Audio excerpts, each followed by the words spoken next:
বিষ্ণু ঈসা ইসলাম হুনাইনের যুদ্ধ শেষে ফিরতেছেন, পথিমধ্যে বেলাল রাদিয়াল্লাহু তাআলা আনহু আজান দিচ্ছেন। তো পাশে ছিল মুশরিকদের একটা পল্লী, কিছু মুশরিক তরুণ, তারা আজানকে ব্যঙ্গ করতেছে। মনে কষ্ট পাওয়ার মতো ব্যাপার না, কিন্তু বিশ্বনবী ওইখানে দেখেন কি খুঁজলেন। বিশ্বনবী খেয়াল করলেন কণ্ঠটা বড় সুন্দর, দরাজ গলা। বিশ্বনবী সাহাবীদেরকে বললেন ধরো, সবগুলারে ধরে বিশ্বনবী সামনে আনা হলো। ওরা হাঁটু গেড়ে বসলো। বিশ্বনবী বললেন তোমাদের মধ্যে কে যেন ব্যঙ্গ করে আজান দিচ্ছিল, তার গলাটা বড় উঁচু।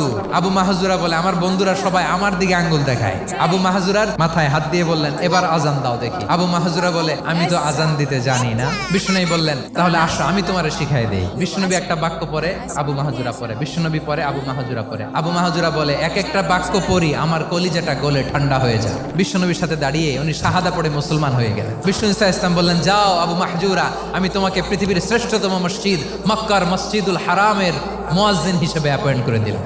দেখছেন কিভাবে ট্যালেন্ট হান্টিং করতে হয়।